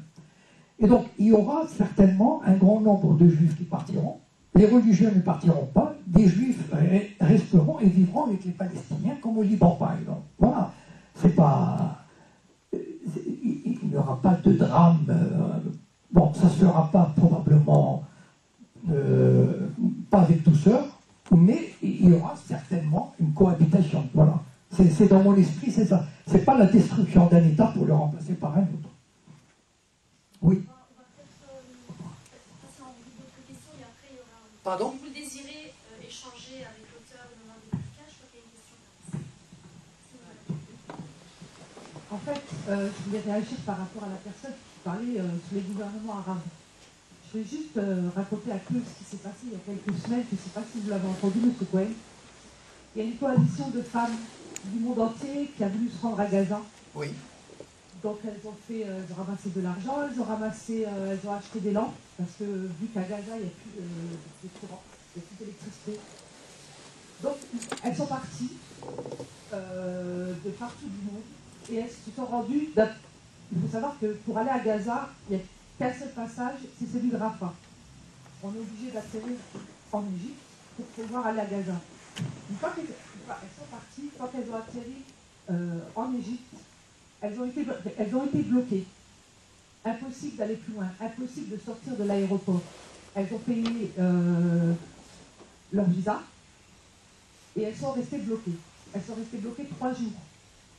Il y a une américaine ou une anglaise, je ne sais plus, à qui on a cassé le bras parce qu'elle voulait aller à Gaza. Avec le nouveau gouvernement égyptien, bravo Sisi, hein, vive Sisi, comme je dis, qui a la botte d'Israël, et c'est pas le seul, parce qu'il y a aussi en France, pays des droits de l'homme, c'est exactement la même chose. Il y a 2 ans, elles ont voulu partir et se rendre en Palestine, dans les territoires occupés. C'était pareil, une fois qu'elles sont arrivées, même pas, une fois qu'elles ont elles ont voulu prendre leur avion, que ce soit en France, en Suisse, en Belgique, bloquées. Israël, elle a donné des ordres pour que toutes les personnes qui voulaient partir en Palestine, dans les territoires occupés, elles ne partent pas. Israël, elle a envoyé toute la liste de toutes les personnes qui ont voulu partir et elles sont restées bloquées. Donc Israël, elle est partout. Ils sont partout. Ça se trouve, il y en a même dans la salle. Et je voulais réagir aussi par rapport au boycott. Oui. Nous, c'est clair qu'on ne peut pas aller là-bas, se battre. Hein. On peut soutenir les Palestiniens de différentes façons, comme elles font, toutes les deux. Bien sûr, voilà. Avec nos moyens. Bon, les associations, moi je dis que, bon, j'ai ma propre opinion, je suis comme vous, hein, monsieur Cohen, il y a des limites à ne pas dépasser avec les associations. Si on les dépasse, on nous éjecte. J'en ai fait les frais. Il y a une seule chose qu'on peut faire, nous, de notre côté, à notre niveau à nous, c'est de boycotter tout ce qui vient des colonies illégales. Et vous pouvez aller dans n'importe quel magasin, que ce soit Lidl, Auchan, Intermarché, tout ça. Il y a énormément de produits qui viennent de là-bas. C'est à vous de ne pas les acheter. Il y a un mouvement BDS ici au Luxembourg, à Metz aussi. Je ne sais pas si vous êtes pour les assos. Mais voilà, il faut rejoindre le mouvement BDS et inciter votre entourage à refuser tout ce qui vient des colonies illégales. Au moins pour soutenir les Palestiniens. Ensuite, vous pouvez vous rendre sur place, mais... on dira aussi que... Ah oui, mais vous empêchez les Palestiniens d'avoir un boulot. Attendez. Il y a un micro qui circule. Moi, j'ai une question. Oui. Il faut se dire une chose, c'est que en achetant leurs produits, d'accord, peut-être que les Palestiniens le mouvement BDS, c'est eux qui l'ont créé, c'est eux qui l'ont laissé. Je préfère. On peut les aider de différentes façons et tout, mais dites-vous une chose, c'est que chaque produit que vous achetez qui vient des colonies illégales, dites-vous qu'il y a du sang dessus. Oui, d'accord, parce qu'en Belgique, il y a aussi une inégalité. Bon, s'il vous plaît, laissez le monsieur poser sa question. Excusez-moi. Laissez le monsieur poser sa question. Bonsoir. Bonsoir. Moi j'avais une question, savoir qu'est-ce que pensaient les juifs du sionisme en fait. Alors, les juifs. Oui. Qu'est-ce qu'ils pensent du sionisme en fait? Parce que c'est compliqué entre les juifs, les sionistes. Bon, moi je ne connais pas de juifs, mais c'est vrai que j'aimerais bien leur demander qu'est-ce qu'ils pensent du sionisme. Est-ce que c'est une question qui divise cette communauté? Bon, voilà, je vais essayer de répondre brièvement parce que c'est une longue, c'est un long chapitre. Les Juifs, de manière générale, les communautés juives n'ont jamais adhéré au projet sioniste, c'est-à-dire massivement. Voilà. Dans les années 30, 40, 50, on n'a jamais vu les Juifs de France, d'Angleterre, des États-Unis partir en masse en Israël, voilà, pour réaliser l'idée sioniste. Ça n'a jamais existé. Même des paysans, il a fallu forcer ces Juifs à partir. Bon. Par contre, de manière générale, les Juifs ont une sympathie naturelle pour Israël. Ça peut se comprendre parce qu'on leur a dit, voilà, c'est un État juif, etc. Donc ils ne peuvent pas le détester. Bon.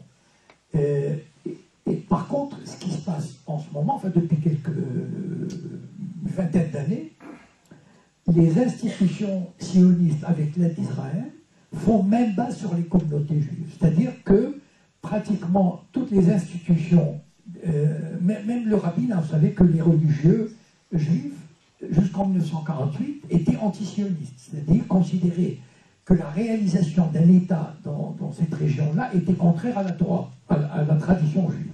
Ça, c'est un fait. Et après, bon, il y a eu des pressions, ils ont changé d'avis. Bon. Et donc, les Juifs ont aujourd'hui, les institutions juives à travers le monde, aux États-Unis, etc., on entend, par exemple en France, on n'entend que le CRIF. Or, le CRIF ne représente que peut-être le 6e ou le 8e ou le 10e de la communauté juive. Il y a beaucoup de juifs qui ne sont pas sionistes, qui sont indifférents ou antisionistes, mais on n'entend pas leur voix. Parce que ces institutions juives qui ont reçu le label sioniste ont quasiment le monopole de la parole. Voilà.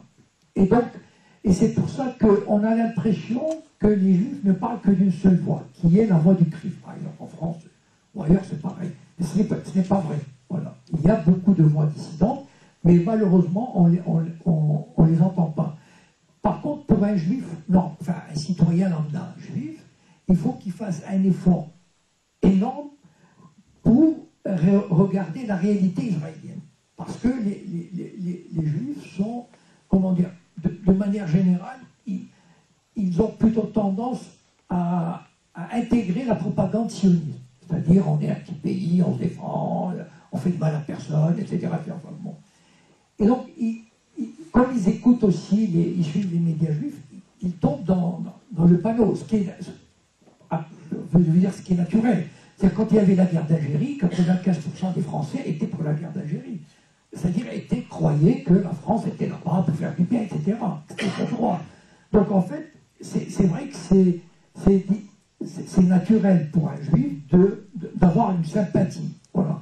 Et par contre, pour faire la démarche inverse, c'est-à-dire de critiquer, moi, quand on me demande un conseil, par exemple, je connais un juif, etc., je dis, voilà, il y a des sites, voilà, c'est-à-dire il y a des sites israéliens, comme par exemple Rompre le silence.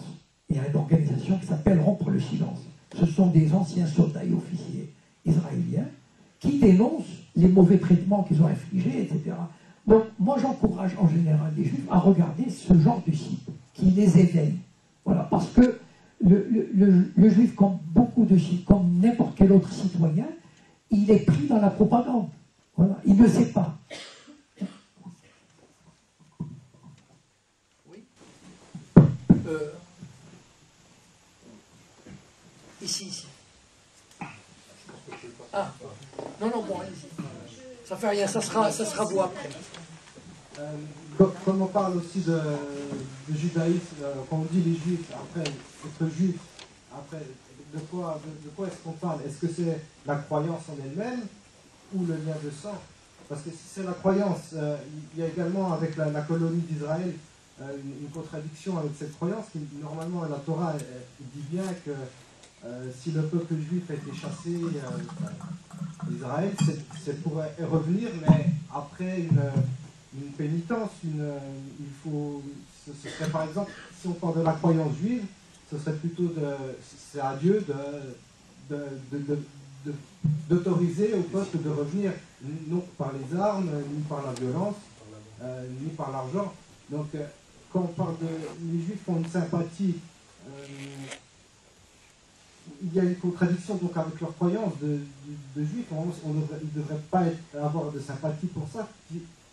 Retourner sur cette terre par cette façon, c'est un blasphème. Au départ, c'était un blasphème. Moi, je me souviens au Maroc, les rabbins nous mettaient en garde contre les sionistes, parce que c'était des renégats. Donc, c'était un blasphème.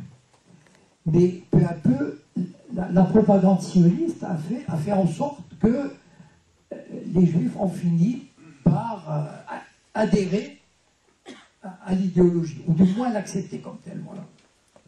Par un manque de culture. Pardon? Un manque de culture, quelque part. Non, enfin, comment dire, c'est un manque de culture. Ou ça fait plus partie de la religion. Non, mais il y a une espèce de lien naturel, c'est-à-dire, je prends par exemple des Juifs du Maroc qui ne voulaient pas y aller, mais en même temps, voilà, c'est Israël, c'est de la mythologie, c'est le Messie. Comme les Russes qui ont été forcés d'y aller. Non, les Russes ont été forcés d'y aller. Bon, il y a eu une manipulation extraordinaire pour les emmener. Voilà. Bon.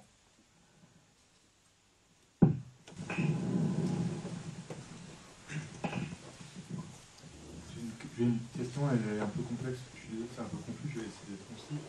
En fait, ma question c'est, en fait, qu'est-ce qui unit tous les sionistes? Enfin, quel est le point central? Parce que je ne pense pas que ça puisse être l'identité juive. Enfin, déjà, qu'est-ce que c'est l'identité juive? Parce qu'un juif d'Amérique ou un juif du Maroc ou un juif de Pologne n'a rien à voir. Et donc, est-ce que c'est l'objectif du sionisme qui unit tous ces gens? Et en fait, on n'a jamais défini vraiment l'objectif final du sionisme. Vous avez évoqué les moyens dont travaille le Mossad, mais à quelle fin, en fait? Alors, là, si on fait un peu d'histoire, imaginez un instant. Alors, vous savez ce que c'est la révolution russe, d'accord? Lénine, Trotsky, etc. Imaginez des camarades de l'époque, du début du XXe siècle, qui ont à peu près la même façon de penser que Lénine, que Trotsky, et qui décident de partir en Israël. C'est-à-dire de faire la révolution, parce que les premiers sionistes étaient des vrais révolutionnaires. Enfin, c'est-à-dire des révolutionnaires marxistes. Voilà. J'en sais quelque chose parce que le mouvement sioniste auquel j'appartenais était marxiste.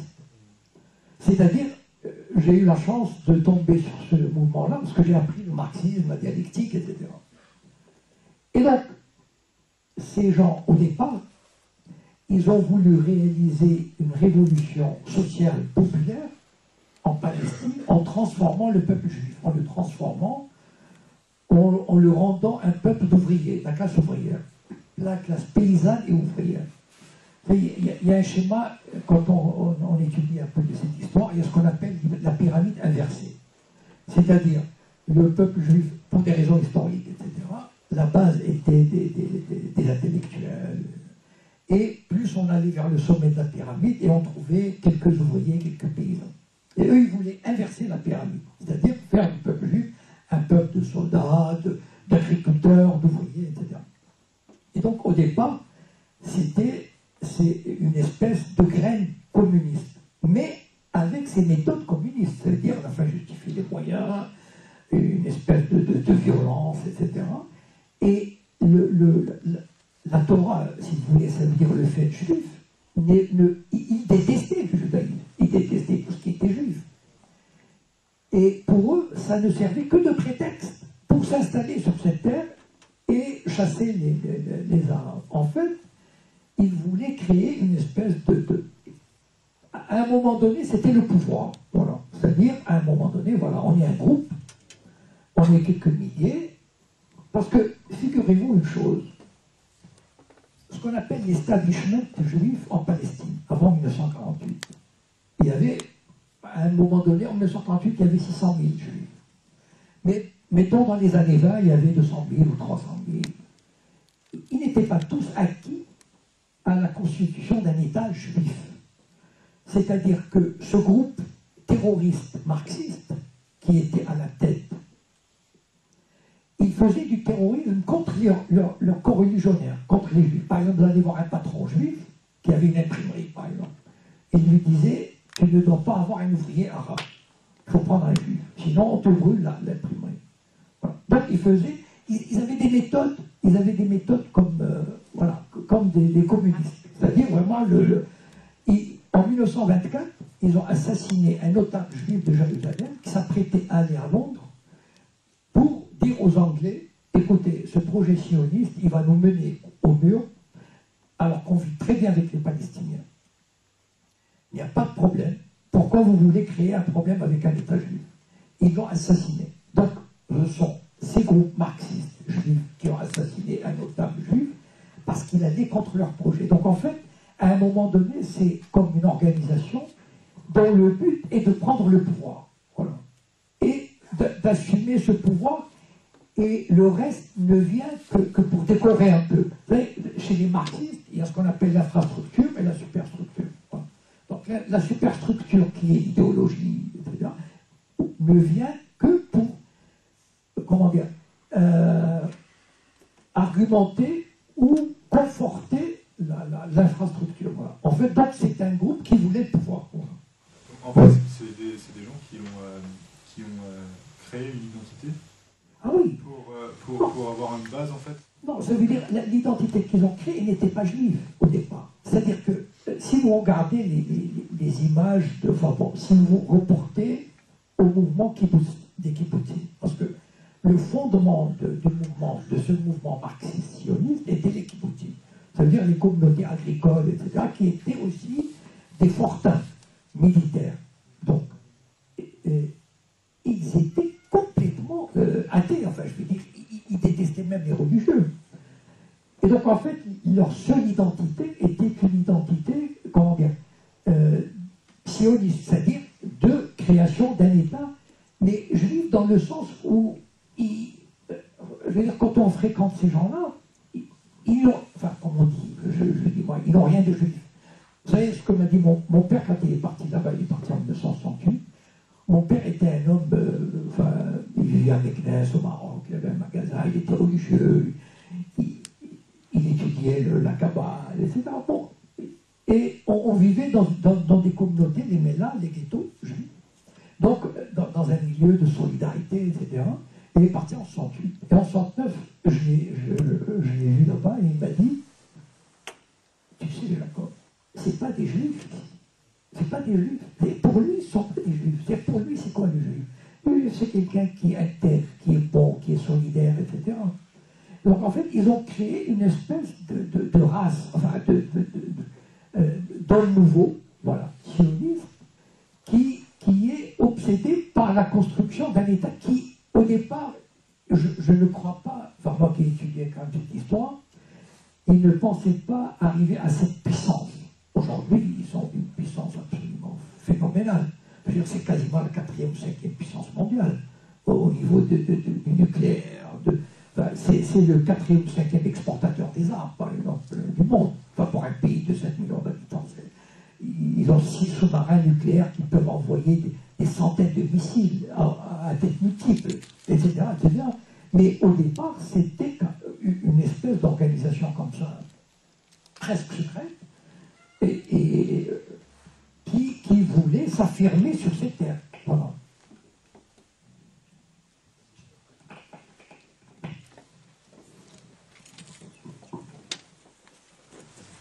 En 1959, dans son ouvrage complotiste La contre-révolution, Douglas Reed disait déjà que, vu que la presse mondiale était sous contrôle sioniste, les meilleures informations pouvaient être obtenues de la presse israélienne. Notamment la presse israélienne de gauche, non sioniste, qui fournissait les meilleures informations sur les massacres en cours, les expropriations. Donc ma question est très pratique. Est-ce que vous lisez, j'imagine bien sûr, la presse israélienne? Est-ce que vous avez des informations à donner quant à la presse israélienne la plus intègre, celle qui fournirait les informations les plus fiables sur ce qui se passe dans les territoires occupés? Et deuxième question, très brève, qu'est-ce que vous pensez de la solution à 2 États? Est-ce que vous pensez que la solution, pour rebondir sur ce que demandait monsieur, est-ce que la seule solution n'est pas la création d'un État multiconfessionnel? Ok, je vais commencer par la deuxième question pour vous dire très simplement que la solution à 2 États est une arnaque. Voilà. C'est même pas la peine c'est une arnaque totale. Moi j'aurais voulu finalement, en fait. Après tout, pourquoi pas, si ça pouvait apporter la paix. Mais il faut savoir une chose. Israël est devenu un monstre de puissance et de domination. Et jamais, c'est ça qu'il faut comprendre. Pourquoi? Parce que Israël est un État, il faut qu'il vive en guerre. C'est une société qui est pleine de contradictions internes. Et ils sont lancés, on ne peut pas s'imaginer à quel point Israël est un État qui vit comme les Spartiates, comme Sparte. C'est-à-dire le mythe du héros, le mythe du militaire. Par exemple, il y a quelques jours, il y a un militaire qui est mort, enfin un ancien, mais on en a fait le grand héros, etc. moi j'écoute la musique israélienne le samedi, parce qu'il ne passe que des chansons. Et une chanson sur deux est une chanson d'héroïsme, de guerre, de trucs. Ils vivent, ils grandissent avec la graine de la guerre, de l'héroïsme. Donc, et c'est un pays qui ne peut pas se permettre de baisser la garde. Vous imaginez s'ils font la paix et les Juifs et les Arabes vont se mélanger en Israël? Mais c'est une catastrophe. Est-ce que vous savez que Israël est le seul pays au monde, le seul pays au monde où il y a deux systèmes d'éducation séparés? Il y a un système d'éducation juif, de la crèche jusqu'au bac, et un système d'éducation arabe. Ce qui permet d'ailleurs de donner 2 à 3 fois plus au secteur juif qu'au secteur arabe. Ça veut dire qu'ils ne veulent pas qu'on se rende compte.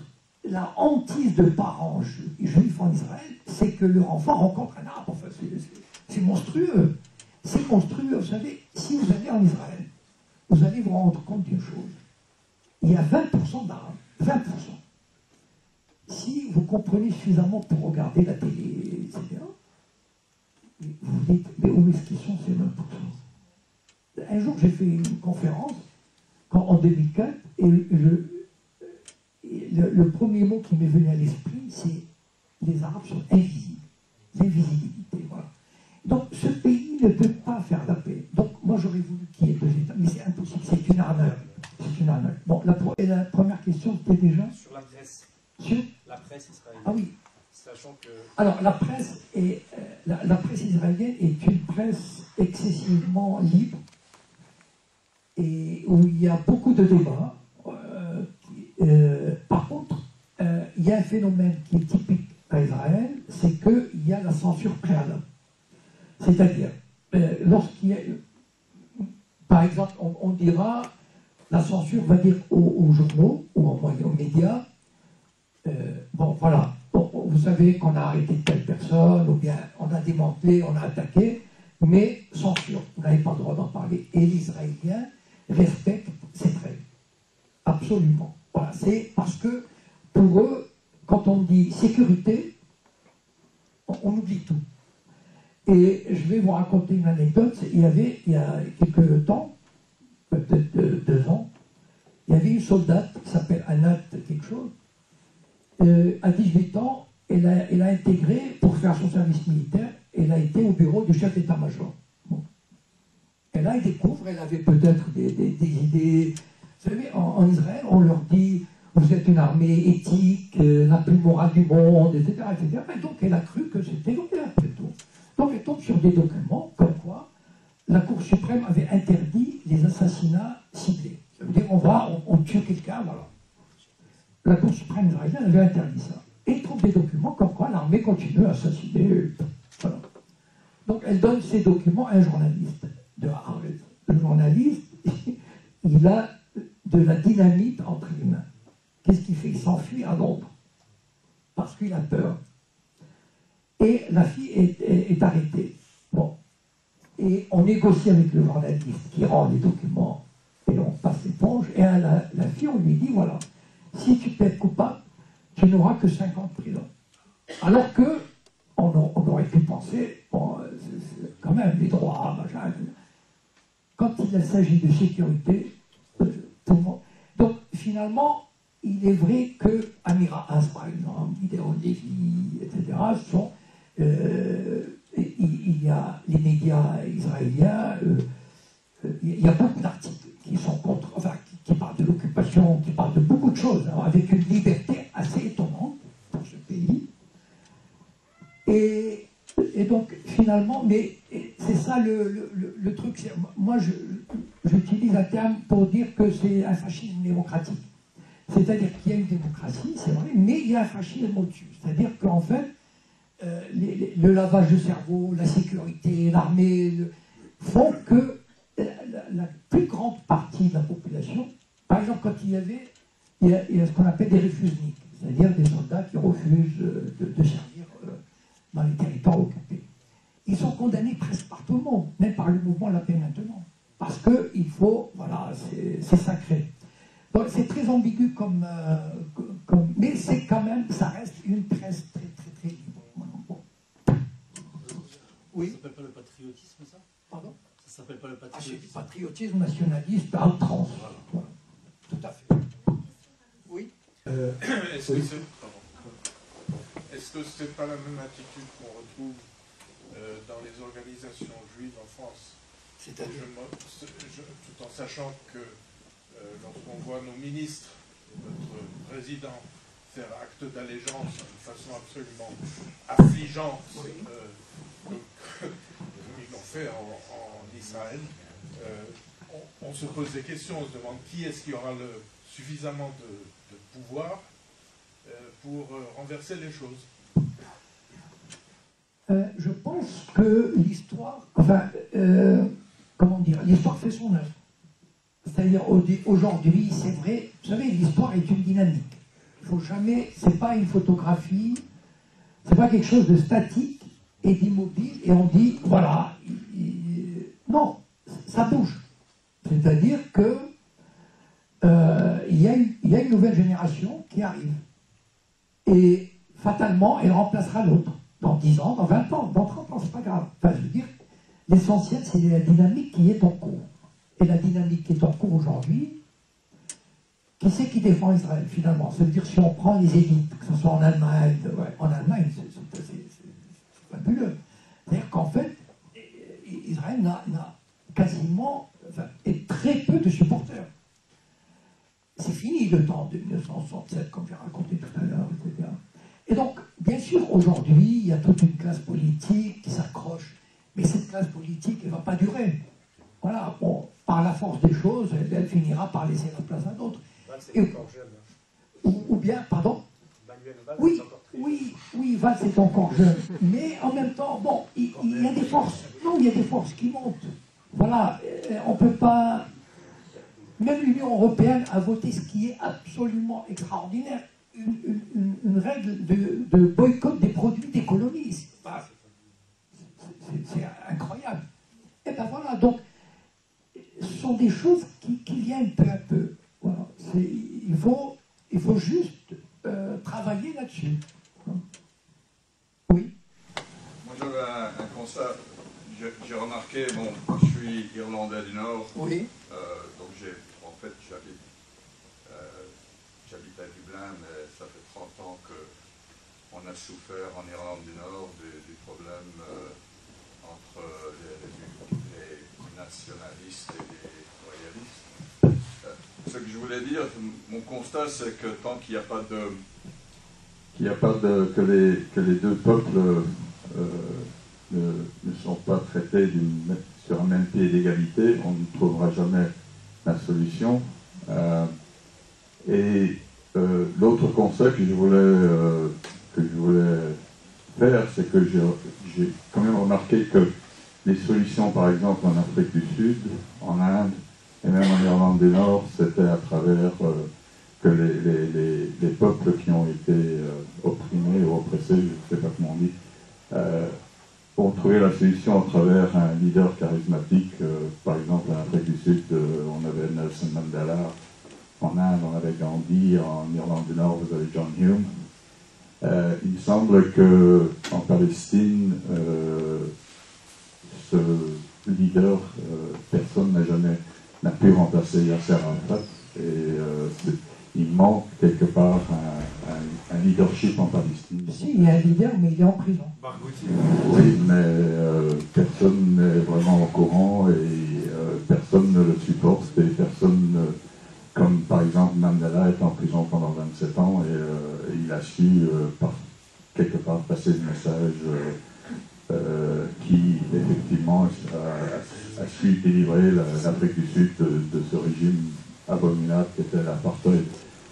Moi, ce qui m'a tourné, j'étais comme vous, je suis né en 58, initialement j'étais quelque part pro-israélien. Le jour où ils ont construit ce mur abominable autour des territoires occupés, cela m'a dégoûté parce que ça me semble exactement ce qu'ont fait les nazis à Varsovie. Ils ont créé un ghetto et là c'est vraiment insupportable. Donc mon point de vue sur la question palestinienne a complètement changé, mais je pense que quelque part il manque justement ce leader charismatique pour comment dire, pas soulever d'un point de vue militariste, mais plutôt pacifique le peuple palestinien et l'opinion mondiale. Voilà. Le jour où on voudra le mettre en avant, et le jour où on voudra une solution, on le sortira et il deviendra populaire en une semaine. Tout est question des médias. Voilà. Les médias l'ignorent parce qu'ils n'ont pas intérêt à le sortir. Les Israéliens n'ont pas intérêt à le sortir. Mais le jour où on voudra le sortir, ne vous en faites pas, qu'on se rappellera de lui. Et je peux vous faire une prédiction, par exemple, pour Mahmoud Abbas. Mahmoud Abbas a écrit une thèse de doctorat que les sionistes disent qu'elle est négationniste. Bon, je ne sais pas, bon, peut-être, mais en tout cas, le jour où, rappelez-vous ceci, c'est que le jour où il sera plus utile, tous les médias parleront de sa thèse négationniste et il deviendra infréquentable. Voilà. Mais aujourd'hui, vous savez, c'est comme la CGT. Lorsque la CGT gueule un peu, tout à coup, on voit dans les médias que le comité d'entreprise d'EDF aurait commis des irrégularités, etc. Manière de dire à la CGT, écoutez, hein, voilà, vous vous tenez tranquille, sinon on vous ressort l'histoire du comité d'entreprise.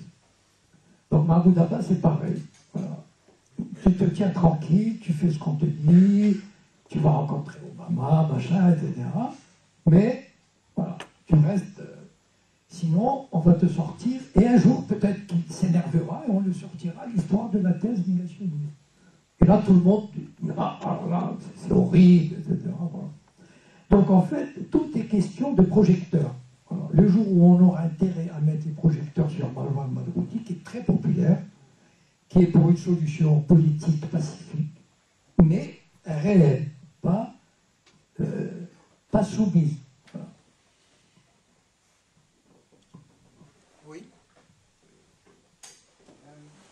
Excusez-moi, comme vous êtes aussi un témoin vivant, oui. Merci. Je vous laisse encore comme vous avez fait partie aussi de, j'appellerais ça des organisations, justement, celles qu'on pointe du doigt, comme la franc-maçonnerie et le sionisme, oui, dont vous êtes sortis tous les deux. Oui. Qu'est-ce qui vous en a fait sortir? Qu'est-ce que vous en retenez, vos conclusions, et y a-t-il une relation entre les deux? Alors, je suis sorti du mouvement sioniste à 20 ans. Je suis rentré par hasard, parce que à 16 ans, on ne sait pas grand-chose.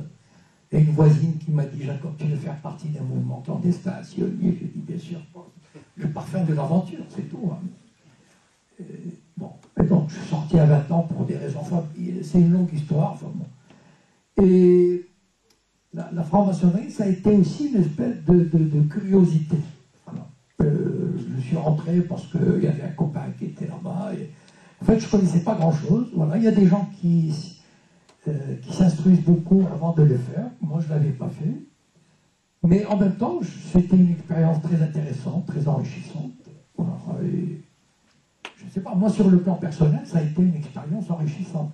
Maintenant, certains pensent, enfin, moi, en tout cas, je ne crois pas que la franc-maçonnerie et le sionisme sont des alliés.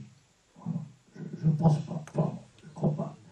Et très peu, tous les francs-maçons que j'ai rencontrés, enfin, je voyageais pas mal, comme on dit, c'est-à-dire j'allais dans d'autres obédiences, etc. La question du sionisme, ça ne les intéressait pas du tout. Et donc, en fait, bon, peut-être quelque part, en haut, là, dans les hautes sphères, mais je ne vois pas dans quelle mesure, enfin, à ma connaissance, je ne crois pas que le mouvement maçonnique ait vraiment milité ouvertement, de manière efficace pour Israël. Enfin, voilà. Oui. Sinon, il y a des livres. Oui. Voilà, il y a quelqu'un ici.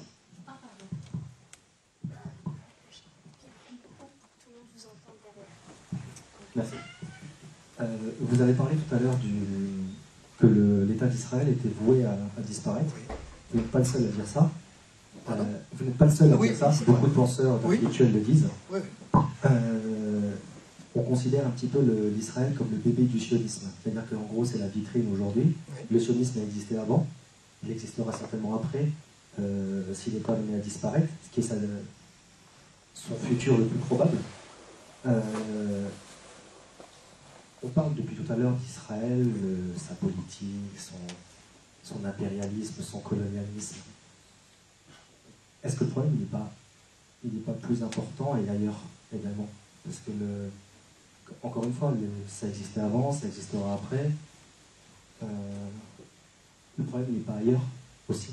C'est-à-dire ailleurs. Vous avez une idée derrière la tête peut-être? Oui, j'en ai. C'est-à-dire que on associe souvent, toujours, sionisme à juif, Israël à juif, juif à sionisme. C'est un peu comme associer l'islam aux arabes, c'est faux. La France est un pays occupé d'un point de vue idéologique. C'est-à-dire que c'est des sous-emprises. C'est pas. Je vais vous dire, moi je ne suis pas d'accord de dire que le sionisme a existé avant, il existera après. Pas du tout. Parce que le sionisme en tant qu'idéologie nationale n'a jamais existé. C'est-à-dire qu'il y a eu des tentatives, et qui ont très mal tourné d'ailleurs. Il y a eu une tentative de Chataï Tzvi qui est allé voir le sultan de Turquie pour lui demander de rétablir la souveraineté juive, c'était au XVe, XVIe siècle, sur la Palestine. Le sultan, et ce type-là a eu des dizaines de milliers de partisans. Ils se sont dit, voilà, le Messie est arrivé, ça va bon. Et donc le sultan l'a pris, enfin il a écouté, puis il lui a dit, écoute, ou tu te convertis à l'islam, ou je te coupe la tête. Et il s'est converti à l'islam, et beaucoup de ses compagnons se sont convertis à l'islam, et donc ça a été enterré. Donc moi, j'associe le sionisme au fait d'Israël. Ça veut dire que le sionisme ne peut pas exister. Je ne vois pas comment le sionisme peut exister en dehors d'Israël. Voilà. C'est-à-dire que c'est une idéologie nationale, d'abord nationaliste, qui est à une terre, un pays, avec les caractéristiques d'un État. Parce que dans l'esprit juif, la Renaissance ne peut être que religieuse et donc messianique, et qui n'a rien à voir avec un pays, un État au sens moderne du terme. Voilà.